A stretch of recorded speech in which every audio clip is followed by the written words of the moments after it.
Since this is going to be a long video, I thought I would just bring it to YouTube, and that's a good excuse actually. I always wanted to start YouTube. But yeah, I'm going to talk about how I became one of the top 5% earners in China. Please subscribe. My goal for this YouTube channel is to reach 1,000 subscribers by the end of March. I think that's an easy goal to reach, I think. I hope so. So this is a video for those of you planning to move to China for your studies or for work, and for those of you that are already in China studying or working. So I was in Beijing. I had the opportunity to attend one of the best universities in China, and I did my master's, computer science degree with a major in virtual reality. So it was a scholarship, and for those of you that are not aware about the opportunities, scholarship opportunities in China, yes, they do exist, but so this is where it starts. People get discouraged by the amount of money that they get from this scholarship, and they start hunting for opportunities to earn more money. Like in other countries like the US and Europe, sometimes you can work limited amount of hours per week. Even if you have your scholarship, on top of that you could earn some extra money. In China, this does not exist. If you get a student visa, you're only allowed to study. And if you want to work, you have to be on a work visa. So if you get caught working, you'll be thrown into jail and deported. For me, some of the friends that I have that they went through this, they spent around 2 weeks, 3 weeks in prison, and they were sent back home at their own expense. They have to buy the tickets themselves, and then they have to go back to their country, and they'll be blacklisted from ever coming back into China. So it's very, very serious. But despite this, out of desperation, a lot of people still do this, and one of the easiest jobs to get in China is teaching English in kindergarten or in middle school, and sometimes in training centers. You don't need any credentials. If you just have basic level of English, that's all they care about, and you're hired. You can start working. So your next question might be, why would they not get a work visa to teach English? The answer would be only a few select countries are allowed to teach English in China. The US, some countries in Europe, and South Africa from the African continent.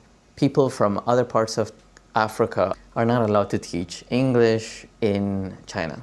Whether that's fair or not, that's a completely different conversation, so I won't touch on that. But that is the situation. So the next question would be, how do you legally obtain a work visa and start working in China? This is the core part of my video. So to obtain a working visa legally as someone from Africa, how do you obtain it? Is you have to work in your own profession. If you have a bachelor's degree in computer science, like me, when I go to China, and let's say I finish my master's degree, the jobs that I could find and get hired at are jobs that are in the computer science field, software engineering, network engineer, so cybersecurity engineer, and all those. So you are only allowed to work within your industry. So for me, I knew that, and what I had to do was spend my time in the university, which is around 2 years, acquiring skills, acquiring high-level skills. What are high-level skills? High-level skills are skills that are not easy to obtain. It's not something that you could be trained in a week or in a few days or in a week or a month time. It takes time to build those skills. For example, speaking English, almost anyone that enters China can speak some level of English. It's not very competitive driving an Uber. If you just get your driving license, which might take a month or maybe less than that, you could start working for Uber. You can start driving for Uber. And this is one simple example of what a low-skill job. But I'm not saying those jobs does not matter, but the fact is that in order for you to remain competitive and make the most out of your professional life, you have to always find those opportunities that that have the skill sets that are very hard to acquire, and you invest your time and resources into acquiring those skills, which might take many, many years. So at that time, things might change now because of AI, but software engineering is one of those skills which is not easy to obtain because it takes time, it takes practice, it takes a lot of focus and a lot of exercising. So for me, I was blessed to be interested and obsessed with coding, and that's what I decided to spend my time on. While I was studying, I invested a lot of my resources and time into studying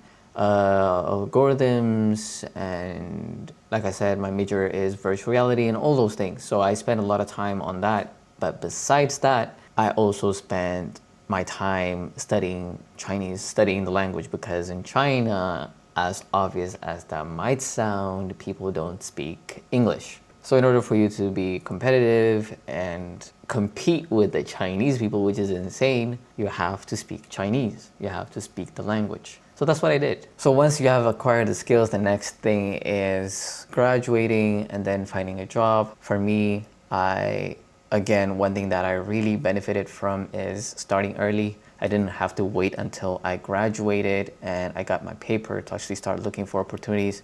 So there's many options. If you're in China, what I used to use is an app called Boss, BOSS, and I applied like hundreds and hundreds of jobs per day, just sending out my resume and just talking to anyone that would respond to my requests. And I was able to find a few interviews, and from those few interviews, I was able to find a job. That's one option, Boss. That's what I used. But another way, another approach that I later started using is I started looking for companies, startups that are working on technologies that I really enjoyed and wanted to work on.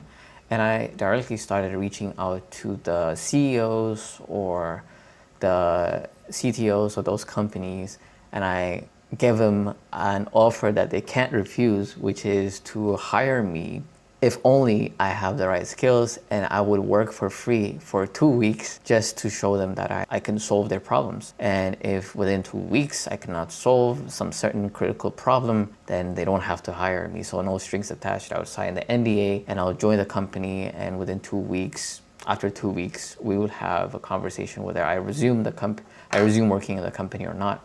And most of the time that works for me. I don't have to go through the formal interview process. You can try this. This really helped me out with so many opportunities, and to stand out from different candidates, especially when you're competing in China. You're competing with thousands and thousands of people, so maybe this can help. So yeah, that's what I did. It might seem very obvious. I focused on what I'm good at. I focused on the language, and I started early, looking for opportunities. And maybe one more thing that I would add here is I don't stay at one company too long if I don't see that adding to my skill set. So if I feel like I'm getting stuck or I'm not getting the resources that I need from that company, I'll jump ship and move to another company that I think is fitting for my current status. So I've done that over and over and over again, and I worked with several companies in China, and that's how I was able to, year after year, slowly progress into one of the top 5% earners in China. I hope this video is valuable to you and informative.